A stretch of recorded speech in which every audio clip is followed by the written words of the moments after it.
So hello guys, तो कैसे हैं आप सब। उम्मीद करता हूँ सब बढ़िया होंगे। तो जैसा कि मैंने आपको पिछली वीडियो में बताया था कि लेखक के दो पिता होने के कारण उसे दोनों के पॉइंट ऑफ व्यू से देखने की चॉइस मिली और उनकी बात को डायरेक्ट एक्सेप्ट और रिजेक्ट करने की जगह अपने बारे में सोचने पर मजबूर हो जाता था और क्या सही है क्या गलत है उसे डिसीजन लेना पड़ता था। यह तो थी पिछली वीडियो की इंट्रोडक्शन। जिन्होंने पिछली वीडियो नहीं देखी, इस वीडियो से पहले वो वीडियो देख लो ताकि आपको यह वीडियो समझ आ जाए। इस वीडियो की डिस्क्रिप्शन में मैं आपको उस वीडियो का लिंक भी दे दूंगा। तो चलिए आज की हमारी इस इंटरेस्टिंग वीडियो की शुरुआत करते हैं।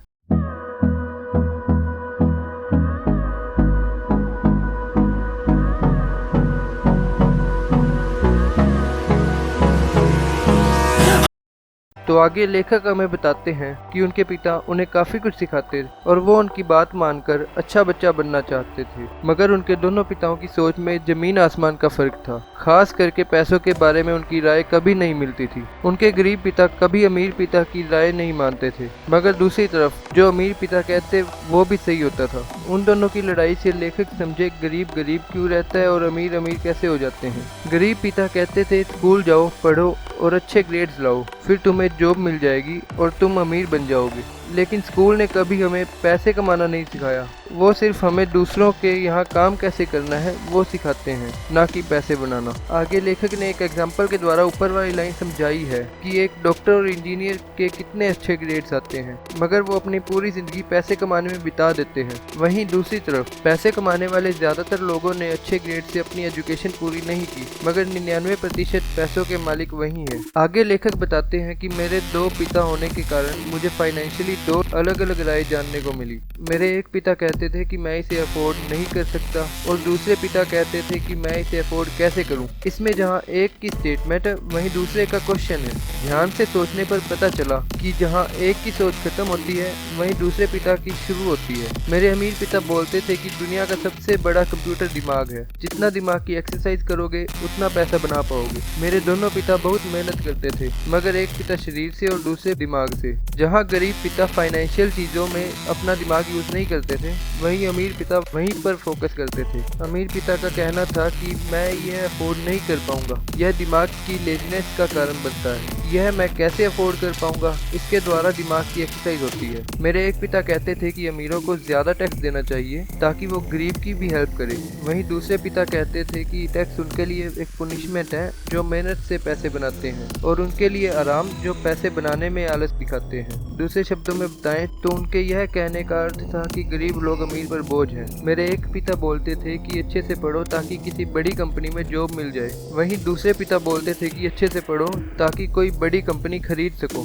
एक पिता बोलते थे कि पैसों और बिजनेस की बात खाना खाते टाइम जरूर करनी चाहिए, और दूसरे पिता बोलते थे कि पैसों की बात खाना खाते समय नहीं करनी चाहिए। एक पिता कहते थे कि पैसों के मामले में रिस्क मत लो, और दूसरे कहते थे कि रिस्क लेना सीखो। एक अपने घर को एसेट मानते थे और दूसरे अपने घर को लायबिलिटी मानते थे। एक कहते थे कि गवर्नमेंट हमारा ध्यान रखेगी medical benefit, sick leave, holiday, retirement services और भी कई तरीकों से। वहीं दूसरी तरफ अमीर पिता खुद से इतना पैसा कमाना चाहते थे कि उन्हें किसी पर डिपेंड ना होना पड़े। गरीब पिता अपने दोनों अंकल से बहुत प्रभावित थे उनके अलग अलग बेनिफिट्स के कारण। एक ने मुझे अच्छा रेज्यूमे लिखना सिखाया ताकि मैं अच्छी जगह काम करूं, वहीं दूसरे पिता ने अच्छा बिजनेस प्लान बनाना सिखाया ताकि मैं दूसरों से काम करवा सकूं। तो दोस्तों आगे लेखक पुअर होने में और ब्रोक होने में फर्क समझाते हुए कहते हैं कि ब्रोक टेम्परेरी है और पुअर एटर्नल है, जिसका अर्थ है कि पुअर होना अनंत है। इसी पर लेखक आगे बताते हैं कि दोनों आदमियों के मन में एजुकेशन और लर्निंग के लिए रिस्पेक्ट थी।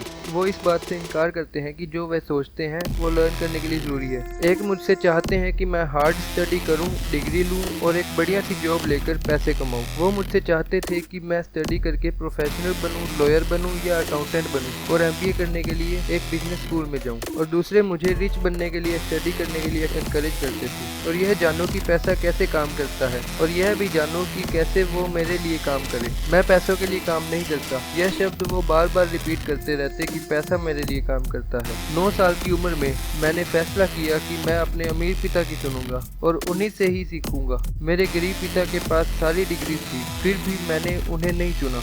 आगे लेखक ने इस किताब में रॉबर्ट फ्रॉस्ट का एक बहुत इंपॉर्टेंट लेसन ऐड किया है, जिसमें वो लिखते हैं कि रॉबर्ट फ्रॉस्ट मेरे फेवरेट पोएट हैं। वैसे तो मैं उनकी हर पोइम पसंद करता हूँ, मगर मेरी favourite poem the road not taken है। मैं इसका लेसन लगभग डेली यूज करता हूँ। आगे लेखक हमें पोइम सुनाते हैं और इसका मतलब समझाते हैं, तो आइए हम वो पोइम समझे। The road not taken, two roads diverged in a yellow wood and sorry I could not travel both. इसमें वो बताते हैं कि ऑटम का महीना था और वो जंगल में ट्रेवल कर रहे थे। तभी उनके सामने दो रास्ते आ जाते हैं। एक रास्ता वो था जिससे सभी लोग जाते हैं और दूसरा रास्ता वो था जिस पर बहुत कम लोग गुजरे हैं। फिर वो सोचते हैं कि मैं दो रास्तों पे तो नहीं चल सकता। And B one traveller long I stood and look down one as far I could to where it bend in the undergrowth. मतलब किसी एक रास्ते को उनको चुनना होगा। वो दोनों रास्तों को बहुत दूर तक देखते हैं, जितनी दूर तक वो देख सकते थे। उनकी आंखें जितनी आगे तक देख पा रही थी उतनी आगे तक वो देख रहे थे, क्योंकि आगे जाके वो रास्ता मुड़ रहा था। आगे कुछ प्लांट्स या झाड़ियों के कारण दिख नहीं रहा था। जिसमें पोएट हमें यह बताना चाहते हैं कि हमारी लाइफ में भी कभी कभी ऐसी सिचुएशन आती है जिसमें हमें दो रास्तों में से एक रास्ता सिलेक्ट करना पड़ता है। तब हम भी दोनों रास्तों के एडवांटेजेस और डिसएडवांटेजेस निकालते हैं। हम देखते हैं कि इस रास्ते पर चलने के क्या क्या एडवांटेजेस हो सकते हैं और क्या क्या डिसएडवांटेजेस हो सकते हैं, और सेम ही हम दूसरे रास्ते का भी देखते हैं। दोनों को कंपेयर करते हैं।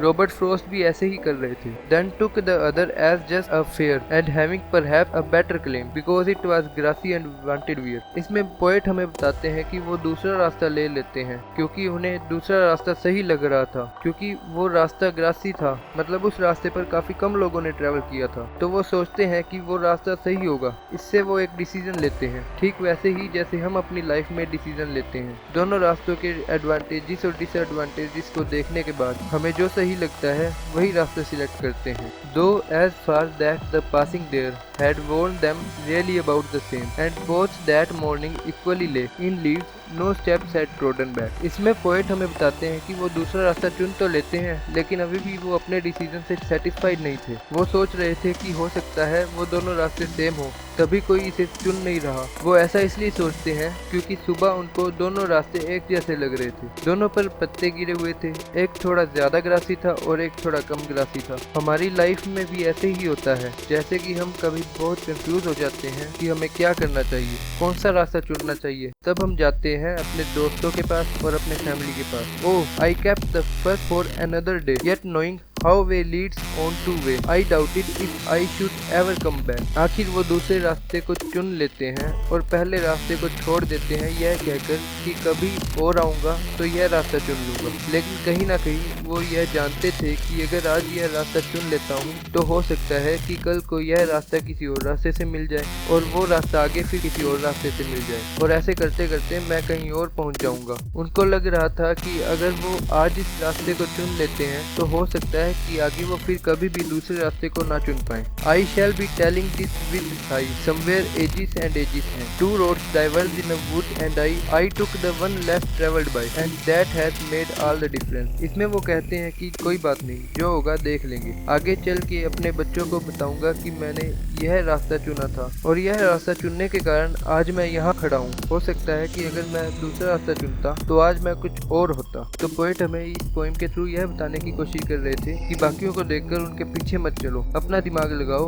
और सोचो कि आपके लिए क्या सही है, वही करो जो आपका दिल कहता है। तो दोस्तों यह तो थी पोएम, लेकिन हमारी बुक में जो लेखक बताना चाह रहे हैं आइए वो देखते हैं। आगे लेखक हमें बताते हैं कि इतने सालों बाद मैं रॉबर्ट फ्रॉस्ट की पोएम इसलिए याद दिला रहा हूँ क्योंकि मैंने भी अपने हाईली एजुकेटेड पिता की एडवाइस और उनके पैसों के प्रति एटीट्यूड को सुनना इनकार किया था, जो कि एक पेनफुल डिसीजन था। परंतु इस डिसीजन ने मेरी बाकी की सारी जिंदगी को एक आकार दे दिया। जैसे ही मैंने मन बनाया कि किसको सुनना है, मेरी पैसों के लिए शिक्षा शुरू हो गई। मेरे अमीर पिता ने मुझे लगभग 30 सालों तक सिखाया, जब तक मैं 39 साल का नहीं हो गया। जब उन्हें लगा कि मैं सब कुछ सीख गया हूँ जो वो सिखाना चाह रहे थे। पैसा एक तरह की पावर है, परंतु फाइनेंशियल पावर से ज्यादा पावरफुल क्या है? पैसा आता और जाता रहता है, परंतु अगर आपने यह सीख लिया कि पैसा काम कैसे करता है, आप उस पर पावर हासिल कर लेंगे और अपनी वेल्थ बनानी शुरू कर दोगे। पॉजिटिव थिंकिंग अकेली काम नहीं करती, क्योंकि बहुत लोग स्कूल जाते हैं और यह नहीं सीखते कि पैसा काम कैसे करता है, इसलिए वे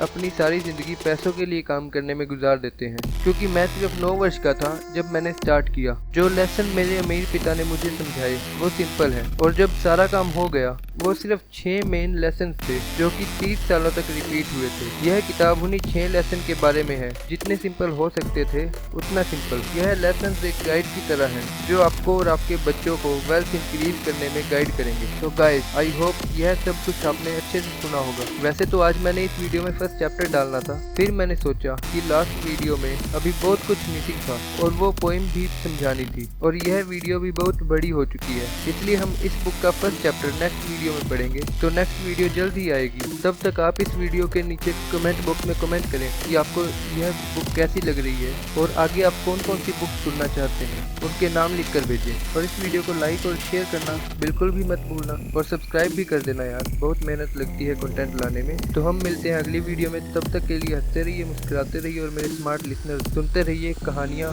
हमारे चैनल स्मार्ट लिसनर से। Thanks for watching.